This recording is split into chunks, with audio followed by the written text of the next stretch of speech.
David Six, welcome to Dirtbag Rich. Hi. What is the longest you've gone without taking a shower? I believe it's 19 days. And was that recently, just while you were at home? Because you No, that was on a trip that I was in Africa and went up Kilimanjaro and went on a safari. And my lodging was just a little, not the nicest lodging. And access to water and showers was limited, a lot of camping. And probably that was a mistake. interesting. I was hoping this question would lead you into discussing long trails, but we are going to get Yeah. to your world travels and your overland travel. Um, but let me redirect you. Tell me about some of the long walks that you've been on, in which apparently you showered more frequently than every 19 days. Yes, yeah. I am what is known in the through hiking world as a triple crowner. And that means that in North America, I have hiked the Appalachian Trail, the Pacific Crest Trail, and the Continental Divide Trail. There's also a bunch of other hikes that I've done that are shorter or sections. I've also done some bike touring and things like that. But yeah, that was a process that I did over a period of 24 years in sections where most people go out and hike one whole trail in a single year in a single season. Say they take, 3 to 6 months to do a trail. For me, it would be going out anywhere from a weekend at a time to a month or two at a time. For people who don't know anything about these long trails, maybe they've heard the names before. Just tell us a bit more about them and what it's like to hike them, what constraints you're working with, and then maybe why people do this in the first place. Yeah. Um, the way to think about a long hike like that is that it's really just a series of hikes from town to town. And so, for example, if you're on the Pacific Crest Trail and you're in Oregon, maybe you're hiking starting from in one section up by Mount Hood. And so you start out with food that you've brought from town, and then you hike up around the side of Mount Hood, camping each night along the way, camping in the back country. So that means putting up a tent at the side of the trail, not necessarily anything that you might recognize as a designated campground or anything. And then reaching a road crossing or hiking out from a trail at the end. In this case, that would be in the Columbia River Gorge at the bottom of the gorge. And then going into town again, hopefully getting a shower again, maybe a night in a motel, and buying some food again or picking up a food drop from a post office. And then when you're ready, heading out for the next section again. In my case, my kind of routine is that I usually take off a day or half a day a week. And in hiking jargon world, that would be called a 0 day. That's a day that you don't hike at all, or a Nero day, which is a day where you hike a really short day because you're going into or out of town. Um, in my case, what I do that's unusual, or what I've done that's unusual, is that I sometimes mail myself a laptop. Um, and that's because I work remotely, and I need to be available to fix any issues that arise. And so that means working in town when oftentimes my friends are going to the bar or relaxing or whatever. But that's sort of the compromise that I have to make my lifestyle work. And now, why do people walk these trails in general? So you can speak for yourself and for the greater through hiking community. What's the appeal to being out there for 3 or 4 or 5 months? And as you said, it's not this continuous hike that some people think it is. Yeah. You're stopping, you're pausing, you have these 0 days. But still, Yeah. why do you do it? It's a bit psychopathic, right? It's definitely a bit masochistic. Thank you. Better Um, word.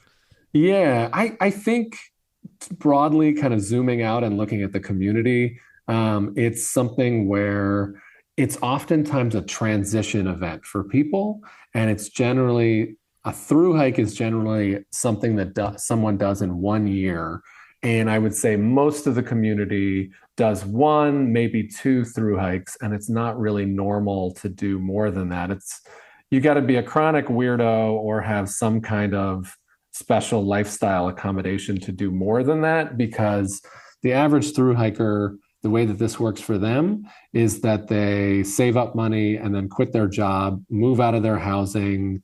It's a big transition kind of event. So oftentimes it lines up with somebody who's in college, somebody who just retired, somebody who just went through a divorce. These are sort of the normal contexts for Americans to have this kind of a thing. And so the why for them often is that they're going through a change already.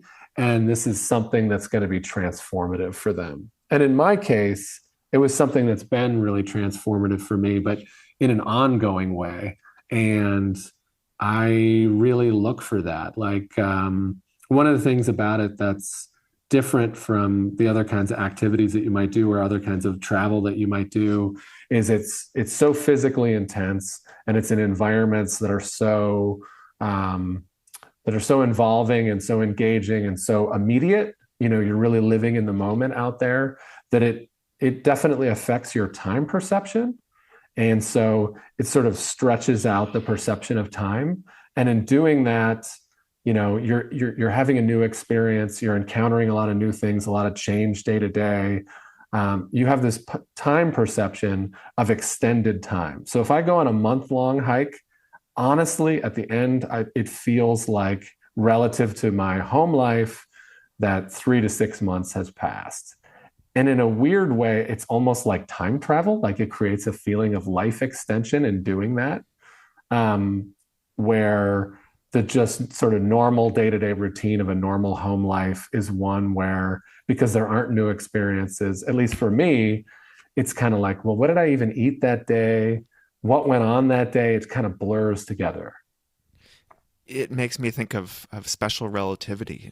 If you travel near Yes. the speed of light, or you travel near an extremely massive object like a black hole, then your clock actually slows down, relevant to maybe a carbon copy that you have back in a stationary object, like an Earth. Yeah. And actually I'll say for most people it's so transformative that it creates challenges once they're done, once they finish the Mm, hike, hmm. because they go home, they don't feel that way anymore. They don't feel that intensity and immediacy of their lives.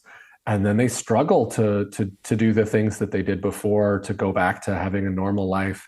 And so for me, as with a lot of other folks in the community, I just never really fully went back to having a normal life after my first long hike.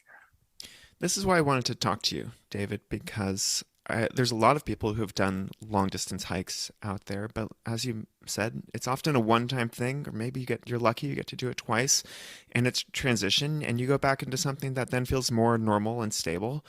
But you have found a way to really integrate long distance hiking into your life for multiple decades, and not just wilderness hiking, but foreign travel and bike touring, all sorts of adventures.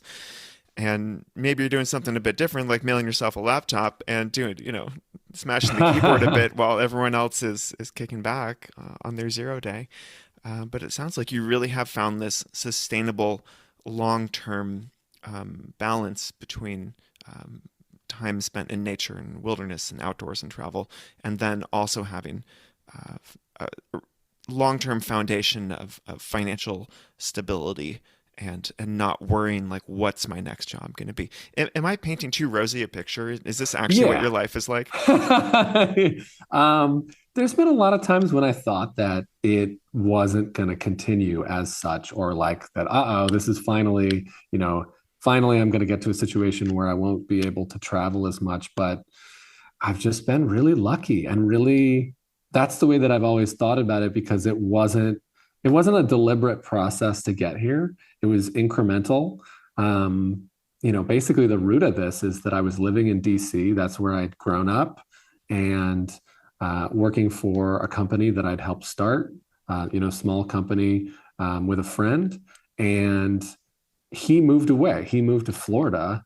And then suddenly I realized, oh, maybe I don't need to be in DC anymore. And then that sort of opened up the door to, well, my income's not going to change. So maybe if I change my location to someplace that's less expensive, even if it's just a temporary place, then maybe it opens up more things that I could do.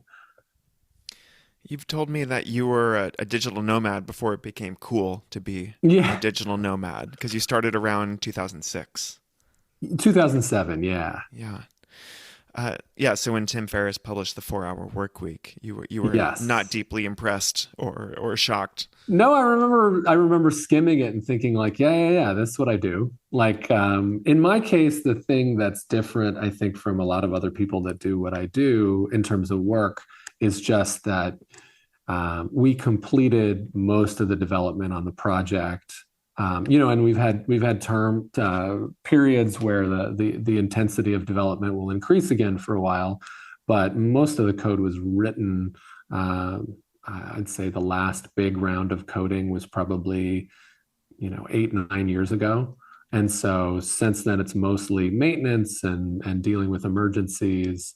And so that means that yeah, there's weeks when I work 20 hours, but there's also weeks when maybe I just work a couple hours, maybe 4 hours.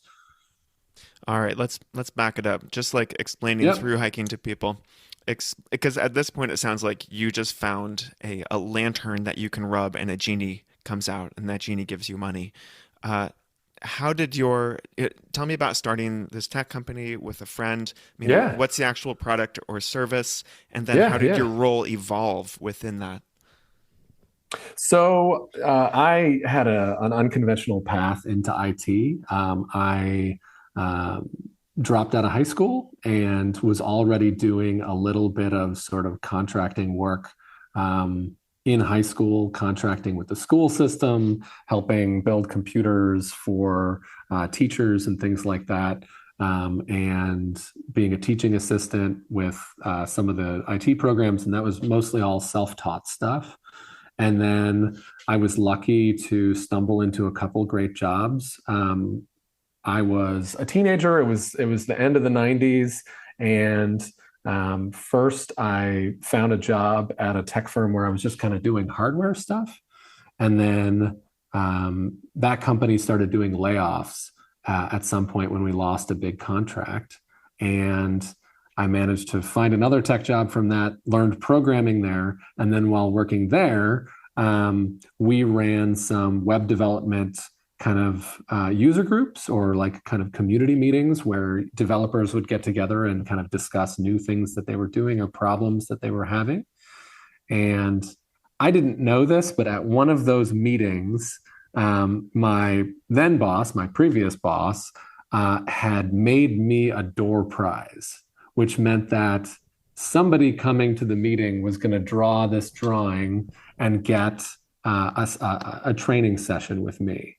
And that training session was with my now boss. I went out, gave him a session, showed him kind of the web development stuff that I do because I'm a web software guy. And he basically concluded, well, I'm not going to be able to do this, so I just want to hire you. And initially I said, like, I'm not sure if that's a good idea because I was used to having a normal job, used to having kind of a 40-hour work week, steady income. And I was worried that starting a company with him was going to be too disruptive with my income. But that summer, I went on a long hike and I think it was about 3.5 weeks. And the whole time I was on the hike, I was thinking, I really don't want to go back to this regular kind of 40-hour a week desk job. I really should start this company. So I came back and we decided to start the company. He was working in the music business. He's a musician, and um, he realized that he was tech savvy enough, and a lot of the venues and artists that he worked with were asking him to do kind of IT stuff. And one of them really wanted to do ticket sales. And so he decided to start this ticket sales company, and he knew he couldn't do all the development himself. So he was hiring me to be a partner on that. Okay, so you just created an entire ticket sales web platform Yes, e-commerce single-handedly. platform. So I brought on a friend, somebody that I knew. Actually, this is going to date me, but through LiveJournal, Oh my one of gosh. the Wow. exactly one of the early social media websites. I had a friend who's a pen pal, and he was up in Canada, and I invited him to come down. So he came and stayed in my boss's house and did a bunch of the development with me at that time, kind of working for cheap and getting a good reference on his resume as we were starting things. And we've brought on some other contractors, some other people that are remote. Worked with some folks in India. Um, that's all kind of fun. And at what point were you able to walk away from being heavily time invested in this company and essentially become a consultant to the company that you helped create? I'm going to introduce one more character in this, which is starting in 2004. I started working for a retail chain, a travel and outdoor store. And part of that was that working for them a certain number of hours meant that I could get health insurance. And I was able to transfer within that company when I moved out west in 2007 and keep my health insurance going. And this was a company that would allow me to take kind of leaves of absence. So I could take unpaid leave, say 3, 4, 5 days here or there without much of a fuss. And once a year, I was allowed to take a leave of absence because I had a good relationship with my bosses. So I could take up to 12 weeks off. And usually for me, that meant I would take the whole 12 weeks off. Um, and in that time, then I would go and do a big adventure and remote work off and on when I was doing it. Um, the first big one that I tried to do after moving out west was a bike tour where I bicycled from New Mexico, from outside of Albuquerque up to Michigan. And that time, I actually did not bring a laptop with me. In hindsight, I kind of wish I had. And believe it or not, I would go to internet cafes or to like FedEx office, Kinko's type places, or to libraries and get online and actually remotely log into a server and then make fixes for my boss. Wow. Um, yeah. And this is over That's a a period of wonderful 2 months. image. Yeah. Yeah. It's also long enough ago that I used just like free state highway maps to navigate. I had no GPS, I had no smartphone, and I had a CD player, like listening to CDs while I was biking. So yeah, it's ancient history. You are an original gangster. Yeah. Um, but yeah, that gave me a chance to kind of iterate and practice what it would be like to try to travel while also working. And at the end of it, my boss was kind of frustrated, and I realized, like, this isn't productive enough. And so the following year, I hiked the Colorado Trail. So I hiked 500 miles across Colorado.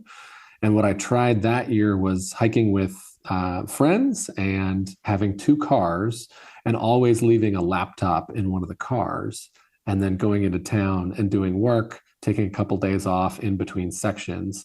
Um, that was a pain in the butt because sometimes in Colorado that meant 8 hours of driving at the end of a week, just shuttling the cars around again. And that really kind of disrupted the hiking experience for me too much. And that's kind of how I got back to this idea of mailing the laptop, which I had done a couple times before that. Okay, let me see if I got your equation, your financial, your work and employment Yeah, equation yeah. down here. So you'd be working for the outdoor retailer. Hmm. Was that part time or full time? I was part-time, Okay, just enough but to get health insurance and other benefits. yeah, Yeah. initially, I'll back it up just to say that before I left DC, because DC was expensive, I was actually working, contracting for my previous job, doing teaching sessions. I was working for the startup, which wasn't earning that much money yet. And then I was also working for this outdoor retail company.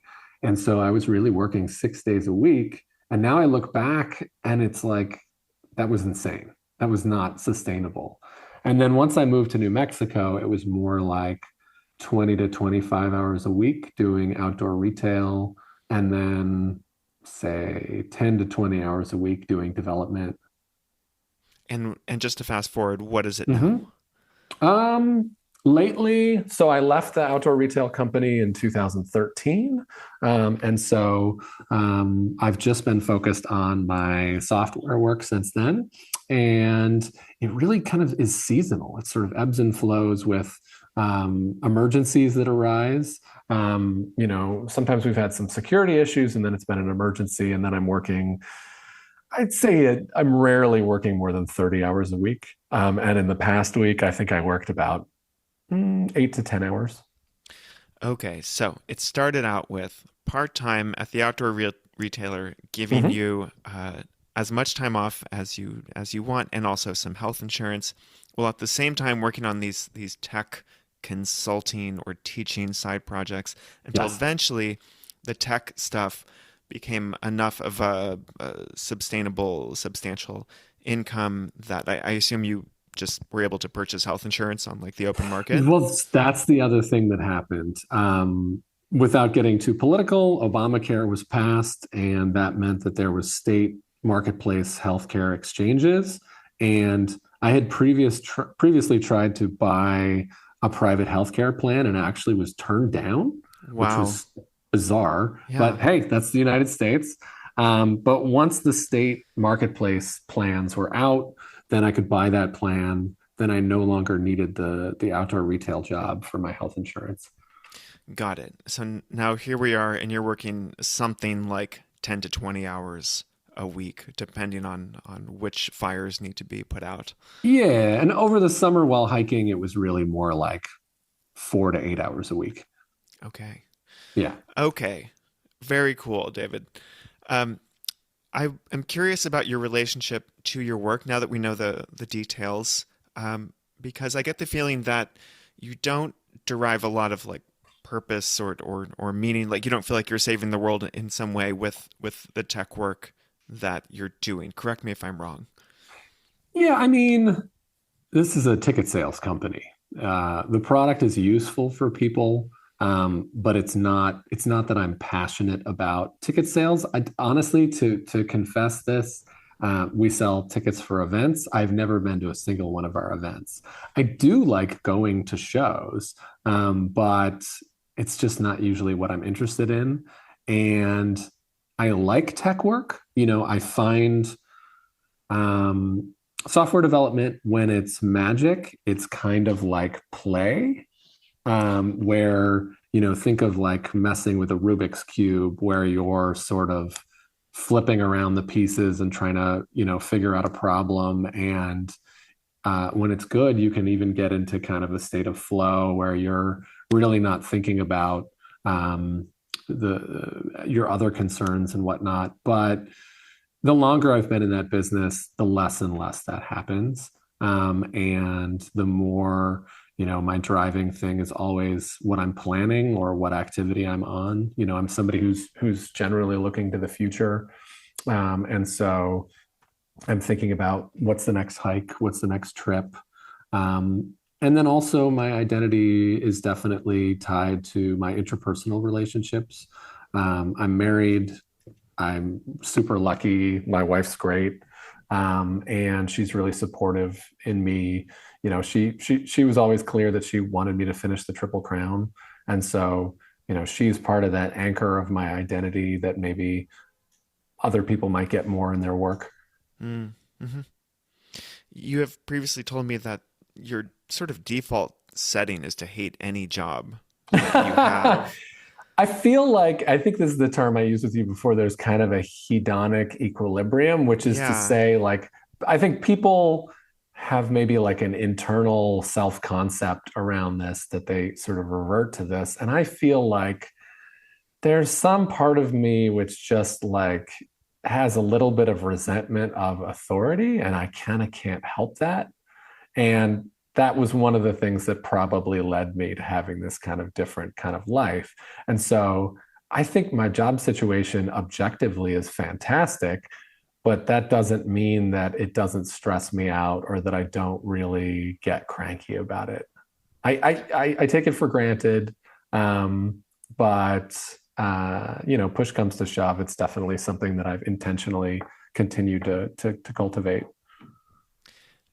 This intrinsic dislike of authority, is this also the root cause for you leaving school in your final year of high school? Can you Oh, tell me more about definitely. that? Yeah. No, I would say that for me felt like, I don't know. I think there was like, this is really old. This is stuff that I saw when I was a little kid, but I think there was an episode of I Love Lucy and also an episode of the show Laverne and Shirley, which nobody under age, 35 has probably even heard of. But where there's this conveyor belt going down and they have these jobs where they have to do something on a conveyor belt, grab things, change things, and in both situations, in both shows, they're getting completely overwhelmed and everything's going wrong and then they're going to lose their job. And that's kind of how I felt about my high school experience, which is like, all these assignments are getting thrown at me. And once I start to figure out what's going on and get my head around something, then we're jumping to the next thing. And just this sort of conveyor belt of scores and grades on things. And if I need more help on something, I don't necessarily get time for it. And uh, it's just not the way that I operate. It didn't work for me. It felt a little bit too much like a factory system. I feel like I'm putting my hat on from my previous podcast, Off Trail Learning Yeah. now, but I want to dig in a little bit more.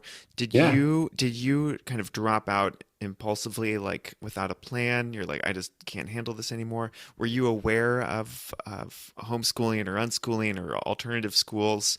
Uh, did you like go to the library and realize that you can get your GED and you can still have a normal life and everything will be okay? That's a great question. I was kind of early to all of that. And so the internet was pretty limited still for me at that time. This is like the end of the 90s. And so um, I'll say, I've always been a little bit ADD. I can remember being a little kid, being in elementary school and having some big project that I was supposed to be working on for weeks at a time. And then I'm just staying up all night doing the project the night before it's due because it was hard for me to break it down into smaller pieces and do it gradually over time. And then the other thing is, I'm kind of a night owl. I'm not great with alarm clocks. And high school specifically was set up so that we were getting up pretty early. At my school at that time, it was, getting up like 6 a.m. or before 6 a.m. And so I was just sleep deprived all the time. So I'm not at my best to begin with. And I just sort of was gradually showing up less and less. I think my GPA started to suffer. And the one thing that I did have that I really enjoyed was a lot of extracurricular activities, like involved in tons of different programs at the school. And my GPA got low enough that I was no longer eligible for those programs. And then that just made me feel kind of depressed about the whole thing. Mm-hmm. And then eventually, I think my parents got a letter that I had been absent more than 25% of the time. And then just finally was just not going. And then they got a letter saying, that I'd basically been dropped out by virtue of not showing up. And I remember going to a like family counseling session where it was like, I don't think my sister was there. I've got an older sister, but I think it was my parents and I. And the counselor was saying, you got to get yourself together. You got to get back to school. You can't just get a GED. You've got to go and take classes for it. And I don't think he knew me at all. And I don't feel like I had a good voice to sort of express my needs at that time in that context. Um, and ultimately was actually going back and forth to see a therapist where I would pass by a copy shop and chat with a guy until he offered me a job. And then the job at the copy shop meant that I met clients of the copy shop. And one of those clients was working at an IT firm, and Oh that's my how I got the gosh, job at the it's IT all firm. connected. If you And didn't then if you didn't drop out of school, you might have never ended up in the IT and da da da da da. there's absolutely a scenario where I just live in DC and have kids and I'm miserable. Like that was at least a 50-60% chance. Not to say that kids would be misery, but just sort of like being anchored to things like an alarm clock. I could see, oh man, that would be awful for me. And I think it's funny that there are so many people who are labeled ADD or something similar by the school system who will then go on to like meticulously plan a long distance hike Oh yeah. Oh yeah. over 5 months. And it's Oh, so much about autonomy and sense of control, more yes, so than agency. any lack of actual attentional capacity. I mean, for me, my experience of it is that it is a motivation problem. And the motivation problem is that it is harder for me than it appears to be for some other people for me to motivate myself to do things that I hate doing. And so that drives my decisions. Do you think that you're unique in this way? Let's just say among the No, through hiking no. community, like Oh, no, no, the other no. outdoor fanatics who you've run into and befriended. Do you feel like that they're similar to you in this personality, this anti-authority, and like don't tell me what to do personality trait? Yeah, but I think that it's not just the anti-authority thing per se. Like it's definitely a factor, but I think just to back it up a little bit, one of the things that I experienced growing up is that my father was always really busy with work and never got the amount of time off that he wanted and never felt like he had the resources or the willingness to spend the money to do kind of the big adventures that he dreamed of. You know, he always fantasized about visiting the Grand Canyon, and he's still around. He's retired, but my mom's health isn't great, and he's never been to the Grand Canyon. And not for lack of me trying to twist his arm and to get him out there. Not really something my mom would be interested in, but I saw that his sort of dream fulfillment never really came. And, you know, growing up in DC, I was a latchkey kid. You know, my mom worked, my dad worked. For my dad, sort of facilitating all of that and making that happen meant that he was often out of the house 10 hours a day, something like that, with commuting time. And, you know, he's a real workhorse. He really, was doing well at his job and really useful in his community with that. But I just saw, you know, it felt like he was disconnected from the kind of dreams that he had, the fantasies of the kinds of things he would want to see and do. And I think that that is a big part of my psyche that I feel like I'm living out some of his dreams in a way. Yeah. Yeah, and you took a cue from this negative example of someone who's working all the time, busy. Yes. I mean, doing it for their family, ostensibly, and yeah, but never got to go to the Grand Canyon. It's not that hard to go to the Grand Canyon. No, no, no, it shouldn't be. But no, we grew up, you know, our finances weren't great when I was little. And my dad joined the military to get out of upstate New York where we had lived. And he was just lucky. DC really had a rising economy, you know, had gone from being a really dangerous place to him being able to get promotion after promotion and rise up through the ranks to where once he retired, you know, things were really comfortable for them. They kind of had the baby boomer cliche of like buying a cheap house in the suburbs and fixing it up gradually over time and then having equity because of that. So, did you have positive examples that led you toward the kind of lifestyle that you're leading now? Anyone in real life or books, movies, TV shows, other media?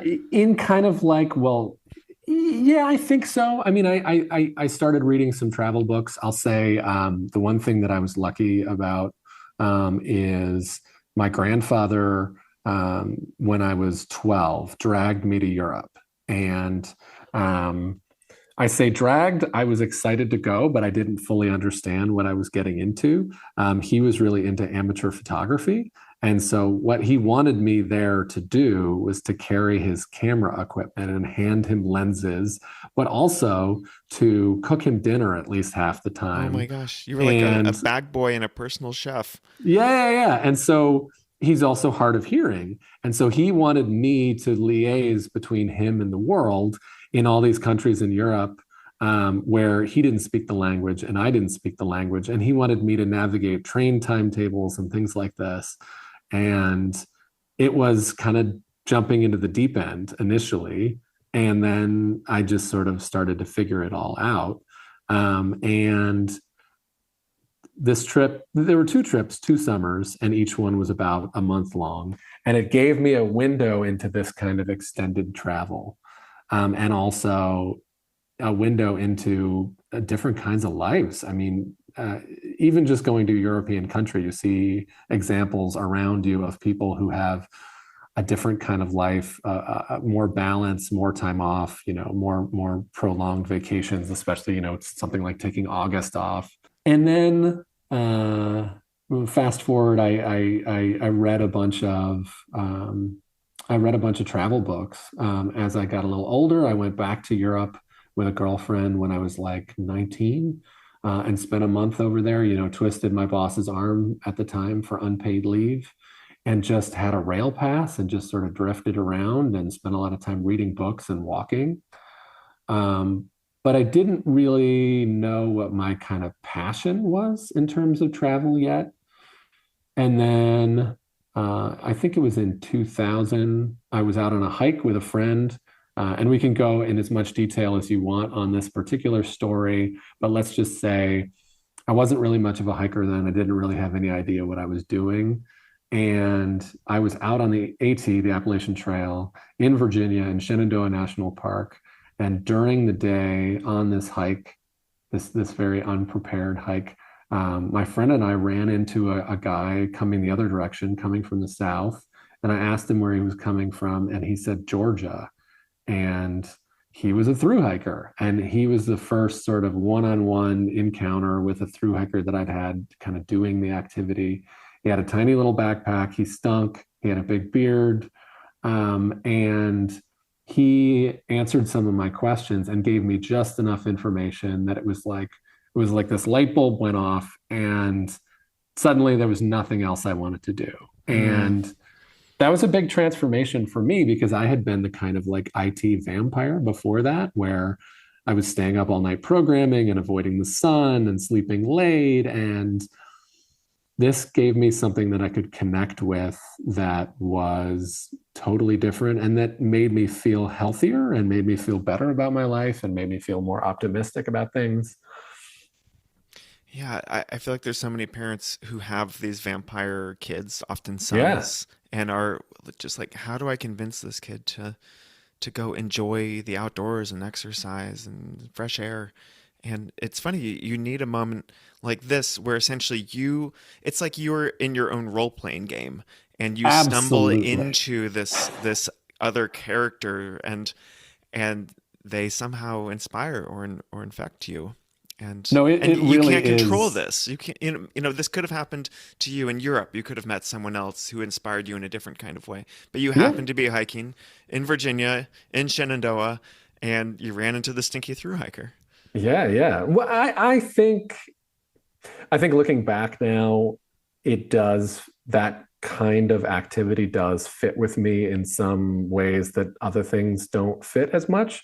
There's something about a long-term travel, long-term outdoor travel, something that's physical that gives you the kind of experience that you don't get if you say fly to Denver, rent a car, drive up to Rocky Mountain National Park, and go to overlooks and hop out of the car and take pictures. Like that doesn't pull you out of the sort of inertia of your home life enough to be transformative if you do that kind of travel. I'm not judging, for a lot of people, that's what they really want to do. That's what's comfortable for them. It's just for me, I realized the sort of exercise, the challenge of that, realizing that the abilities of my body, um, becoming more body aware was something that, really made my life so much better.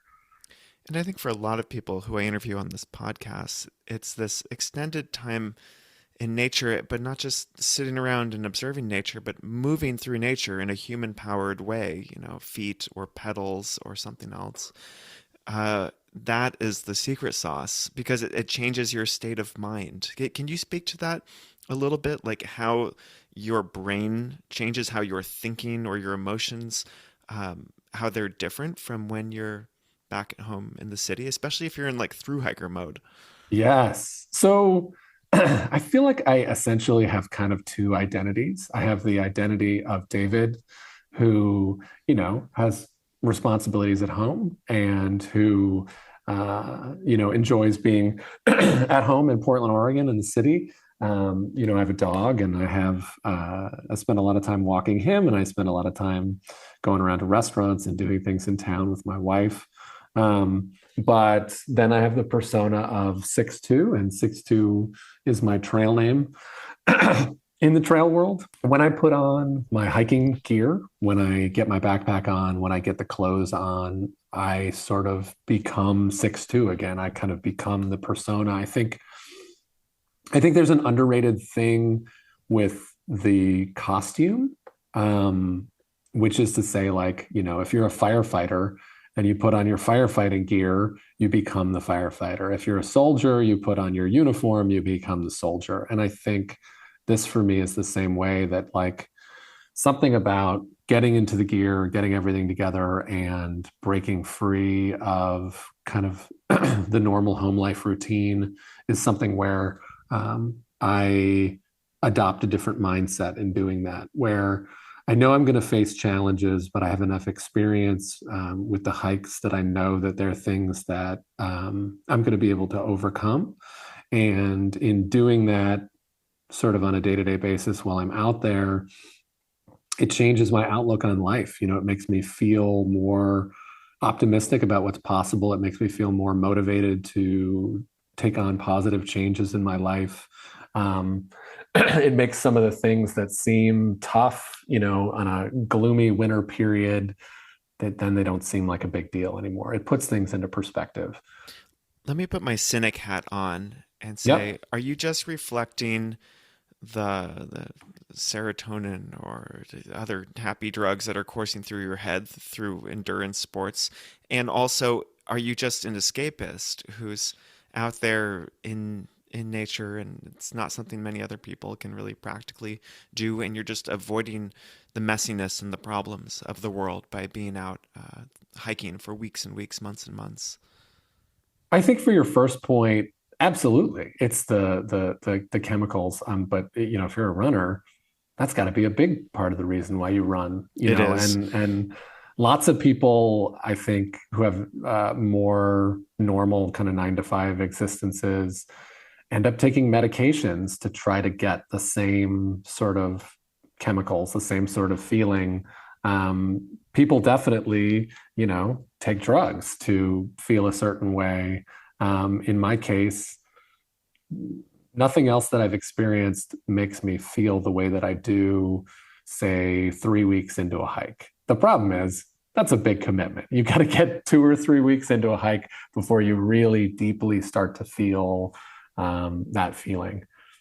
Um, and for the second part, I I think initially it was escapism, but now it's just my life. Like it's not something I'm not running away from something anymore. I'm running towards the things that I like to do. Mm. You found your hedonic equilibrium. Yeah. I mean, I will say I think listening to this so far, somebody might think, okay, I grab my backpack, I grab my shoes, I hop in the car, I go out and out on the trail, and I'm, immediately grinning and loving it. But most of my hikes are solo or with my dog around here, like most of my kind of off-season hikes. And most of the time I start out and I feel sluggish and I feel that inertia of like, oh, this is hard. I don't want to do this. Am I really going to go out for 6 hours and do this? And I have to just sort of like put my head down and hike for 2 or 3 hours. And then that inertia goes away. And then I feel that optimism come back into my life. Hmm. And just so I don't forget, your trail name, 6'2", can you just Yep. tell people what it means and where you got it or who gave it to you? Yeah. I wish I had a great backstory for this. But I was starting out as a hiker, after that initial thing of meeting the thru-hiker back in 2000. I started out section hiking. And at the time, I was working a 40-hour-a-week job. And so initially, I was just going out on day hikes and going out on the weekend, twisting people's arms to go out to the trail with me. And on the Appalachian Trail, there are shelters all along the trail, which are basically these sort of three-sided open front. Some people would call them like a lean-to. It's kind of like a log cabin, but with no front on it. And inside, generally, there are these spiral-bound ruled notebooks, which are trail registers or trail journals. And the way that they've been used going back, more than 50 years is that as hikers roll through, they'll write down the date and then they'll write down kind of whatever they want in the journal. And so one of the ways that I was exposed to the kind of AT hiking culture early on was seeing these journals and seeing the beautiful things people would write in them, or people having a bad day writing lame things in there. But everything was signed with people's trail names. And I was very self-conscious of being a section hiker and not being a through hiker.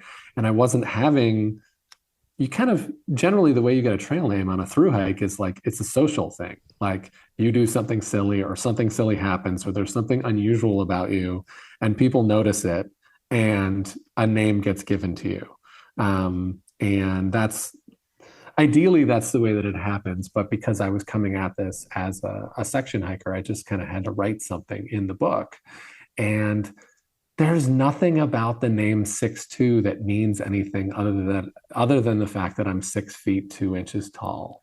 Um, it was a handle that I had used in chat rooms in the 90s, like as a Uh, teenager. so And I don't even know how I came up with so it's it. just your nerdy tech yeah, Yes. online chat room handle Yes. translated into the hiking world. Well, And then like 20 plus years of feeling unsatisfying with that story of the name. But also, I've used it for so long that it's like, no, that's yeah, part no, of my identity. it's part There of the have name. been years when people have given me temporary trail names that have stuck for like a season. Um, I was hiking in Virginia and I went to a hiker get together called Trail Days. And this is like basically like a big party with a parade in the town of Damascus, Virginia. And there was what they call a trail angel, which is like somebody that is in the community helping out hikers, but isn't necessarily hiking, who was talking with some of us and putting people up in her house. And she took pictures of me and a friend, and my friend's name was John. And somehow she misunderstood. And she had posted a picture of me online on the Appalachian Trail community that said John 6:2, like as if this was like a biblical thing. And I just thought that was hilarious. Ah, So that season I used John 6:2 with a colon as my trail name because I thought that was cute. Um, yeah, I want to hear a bit more about your wife, who you mentioned, and I know yeah, that you two have done some serious travels together. So yeah. tell me how you've met and where you've been. So I'll say I am divorced, which is I met somebody when I lived in DC. We got married. We moved to New Mexico together, and then we got divorced in 2012. And I felt that kind of like um, through hiker kind of transition feeling of like I need to shake up my whole life because of this divorce and get a fresh start. And so I moved away from New Mexico and I moved to Eugene, Oregon. And I had an early 90s Japanese economy car at the time, and I packed my stuff up to the ceiling of the car, had a rooftop bag on the car, had a bike rack on the back, had the trunk full. and showed up in Eugene, not really knowing anybody, but I had gone on the old school dating website OkCupid in advance of that, and so I was already talking with a few people in Eugene before I got there. And actually, it was kind of nice because it meant that it wasn't just dating. It was also, I don't know anybody in this town, and I don't know, how the town is laid out or what are good places to eat or what are good bars or whatever. So I sort of was cheating with the dating initially, which is like I'd meet people and they'd be like, where do you want to go? And I'd be like, I don't know anything. And so I got introductions. People introduced me to their friends. I got to see kind of the places in town to go. But on the very first day, I met Deanna, my now wife.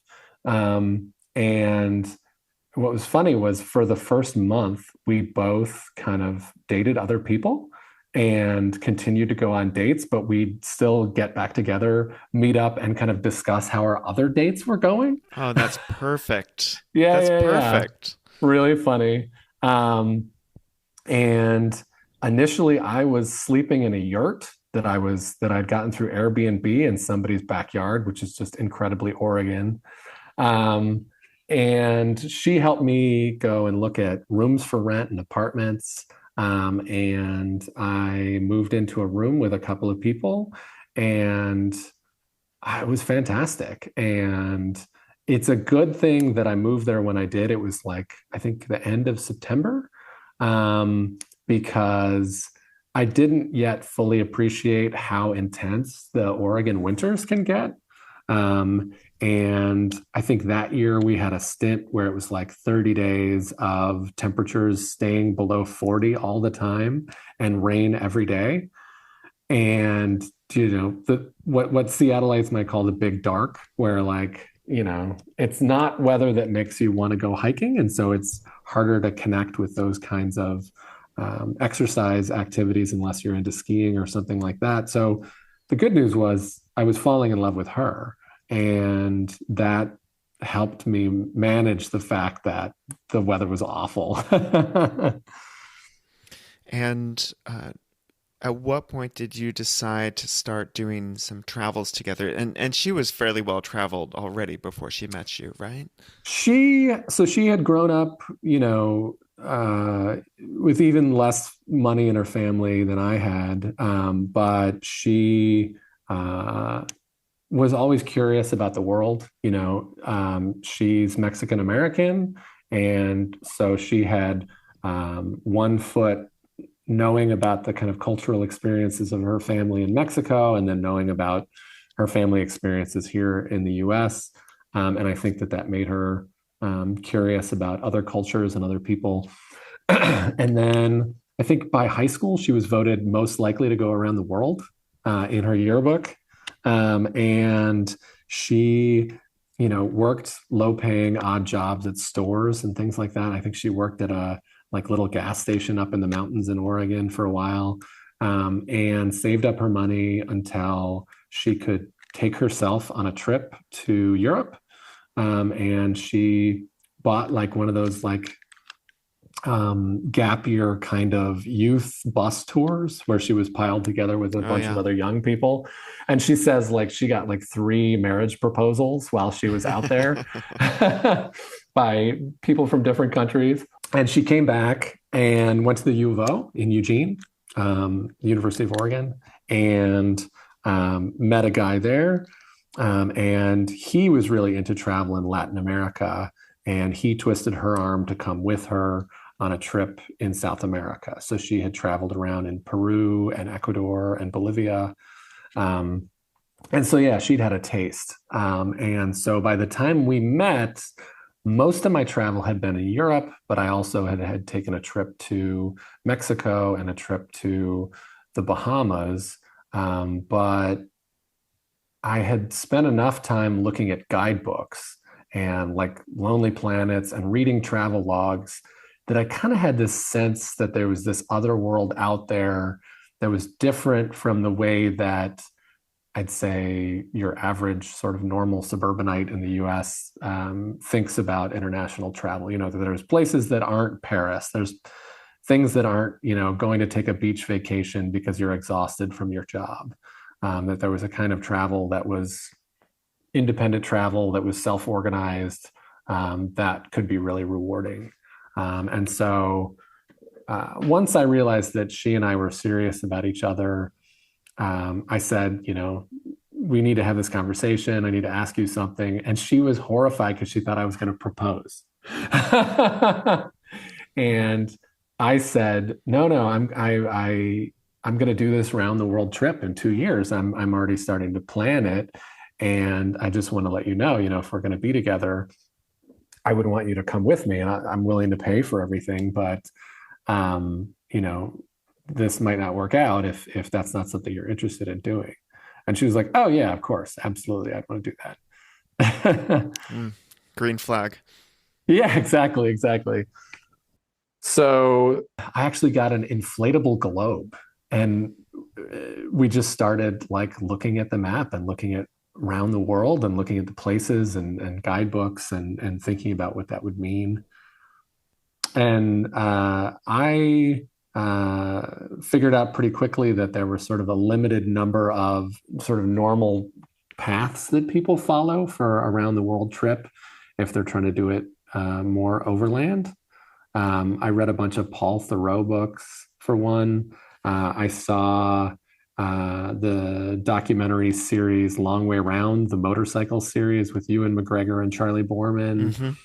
Hmm. And so these were kind of specific inspirations. But one thing was I wanted to do this in a kind of thru-hiker style. So I really wanted us to pack light and to use local travel as much as possible, not flying, not hiring guides to solve all our problems. For one thing, I didn't have the money to do a lot of those kinds of things. Um, and so we ultimately did that trip in 2014, 10 years ago. And we basically took a train across the US, and then flew to Iceland, and then flew to Paris, and then traveled by train up to Amsterdam, went out to the North Sea, and then were able to do an overland trip where we didn't fly all the way from Amsterdam to Hong Kong. Wow. And between those 2 points, we traveled through Turkey and the Caucasus and Central Asia and Western China. And it was that same kind of transformative experience of a through hike, even though it wasn't through hiking, because it still had an immediacy. It was still tons of new experiences. It was still sort of physically intense. And And you were actually, doing that's a my, bit of dirtbag type travel. You were hitchhiking yeah, also. there was hitchhiking. There was meeting lots of other travelers along the way. I'm still good friends with a couple of the people that I met that were just sort of following the same course. Um, yeah, I mean, Central Asia is off the beaten path enough that there's regions where, unless hire a big company to take care of everything for you and plan everything for you, you're just going to get into adventures because that's how the local people live in that region. And I want to make sure that we touch upon your financial situation, Yeah. kind of as a combined married unit, because Yes. it fluctuated for a while. You guys were not living on much income. She was in school, and now things are a bit different. So tell me how this works. Yeah. Yeah, for both of you together. Yeah. So she, when I met, was unemployed, but she managed to do it in a way that was graceful. Like I was impressed. Like she lived in a rental house with a nice backyard and a big shade tree up front. And I was thinking, like, this doesn't make any sense. There's some part of my brain inside which is still this like East Coast person and has this like more rigid view of like people's lifestyles and professions and things like this. So I think I was a little underprepared for Eugene and the fact that like people definitely live different kinds of lifestyles there, especially back then when housing was cheaper. And She was interested in becoming a nurse, but she worked through a lot of different odd jobs. I think she had like a contract gig registering voters at that time. She had been a nanny in the past. She had a degree in anthropology, which wasn't necessarily leading to the kind of career outcomes she wanted. And so she started by being a nursing assistant and started going to school initially at the community college to get her prerequisites. And then she was lucky that kind of her hard work and her good attitude and good connections led her to get into OHSU, which is the big kind of medical school research university up here in Portland. And so we moved up to Portland at a time when, Portland was already on the expensive side. And at the time, I think my pre-tax income was around $50,000 a year. And because I'm self-employed, I pay business taxes. So I do get to take some deductions, but it means that my net income is less than, a regular job at that income. And she was kind of working summers. Um, she took a retail job one year, which actually she loved because even though the pay was low, it was very chill. But she was working through nursing school and doing that. And so I kind of intentionally designed some of our travel and trips around nursing school. So we did another round the world trip in 2017 as she was kind of just starting out with nursing school at OHSU. So she had the summer off. Um, and part of the plan with that was that I had seen other people traveling in 2014 who were like bloggers or who had some kind of like unconventional approach to how they were financing their travel. I knew I could work remote, and I also knew that my income was enough that, like, if you're in a place like India or you're in a place like Southeast Asia, it puts your income way above normal local folks, and so it can facilitate a lot of travel. But always with the US, the airfare thing is a big thing. Like it's expensive to get from LA or San Francisco to, a place like Singapore or Australia most of the time. Likewise, for most of the traveling life that I've had, even going from the East Coast to Europe was relatively expensive. It's better now than it used to be. There's more discount carriers, but I was seeing what other people were doing, and one of the things other people were doing were signing up for credit cards, signing up for travel credit cards. And so Mm.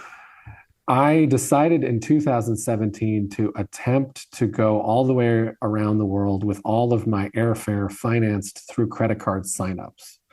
And it took 2 years of planning and picking out the exact right credit cards to sign up for. If you're not in this world, if you're not a Reddit kind of person, I think that this probably sounds crazy or like that it would wreck your credit or could be a problem. But the sort of basic rules for me were I have to make sure that this is something where I can meet an initial spend requirement. Most of the cards will say you get this amount of airfare, this amount of points if you spend a certain amount of money in a certain period of time.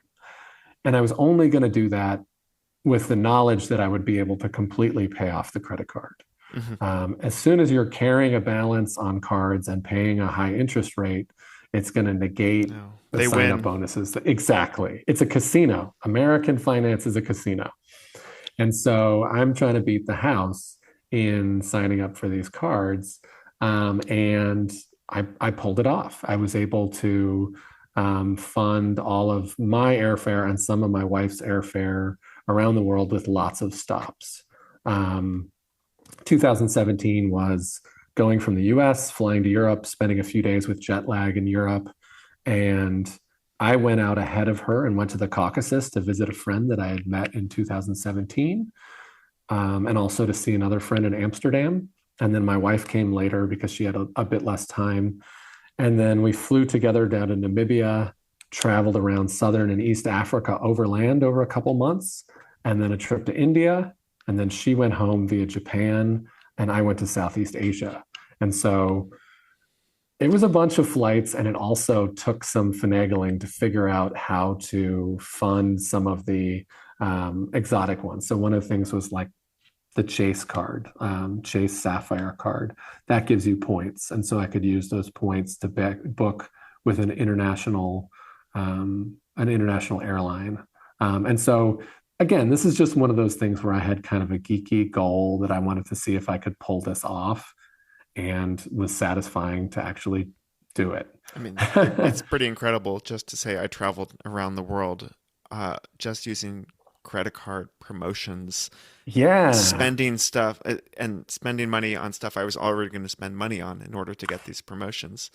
That's the key. One of the things for me is I'm self-employed. And so one of the things that I can do to spend money on a credit card is I can use a credit card to pay my quarterly tax bills.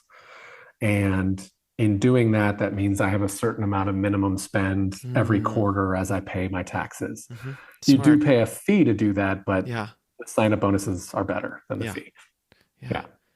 Okay. So that trip, which brought you to Africa, is Yeah. what allowed you to go for 19 days without showering. Full circle. Actually, no, that was my Ah, second Africa ah. trip. The first Africa trip was Kilimanjaro, and that was 2006. Yeah. Okay. And then Yeah. just to put a bow on the story of you and your wife, so now Yeah. she is a nurse. She's making quite a bit more money, and this has enabled you to do things like buy your own place in Portland. Is that right? She perfectly had terrible timing, which is that she graduated from nursing school in 2019, and then we got married right after she graduated, and we took another round the world trip in 2019, and we got back to the US not knowing where we were going to live, not knowing where she was going to work because it was going to be her first nursing job. We had all of our stuff in storage, and we kind of Oh no. floated around for a while. She did over 100 job applications before she found the right job. And that ended up being in New Mexico. And so she started that job February of 2020. Oh no. Exactly, exactly. The thing that I'll say though that was lucky for us was that suddenly she was getting a good income, and also we couldn't really go out to eat, and we couldn't really do much traveling. We pretty much Hmm. stayed in state in New Mexico. And that meant that finally we were saving money, finally able to set aside some money. And so I was able to radically save that year, almost at like a fire level, if you know the like financial independence, retire early kind of movement. Yeah. Extremely Um, high savings rate. Extremely high savings rate. And that led directly to me realizing for the first time in my life that like, oh, maybe we could actually buy a place, even if it wasn't something that we intended to live in full time, long term, even if it was something that maybe would get rented out or where we'd have a roommate. Um, because I was just worried that in the long term, there was going to be some time. What if I was disabled and it was hard to travel? I didn't want to feel like I was still trapped, kind of renting. Getting to the age where the first digit in your age is a four, and then you look at 30-year mortgages, it's like, huh, this could be a problem. Yeah. Well, it sounds like you figured out some things very early in life, David, and then some things like home ownership are coming a bit later. But all in all, it adds up to a pretty incredible life, and it's wonderful that you and your wife can do these kinds of adventures and not work full time. That's Yeah, we're super lucky, super, yeah, super lucky. yeah, yeah, She works 3 days a week, three 10-hour shifts, and she can kind of move those days around. So she's yeah. still able to travel sometimes, 5 days in a normal work week. For anyone who wants to find out more about your adventures, do you have any public place where people can follow you? Yeah, so I'm intending to kind of do a little more with this, but I have an Instagram profile called Walk Across Oregon, no spaces. Um, so just Walk Across Oregon.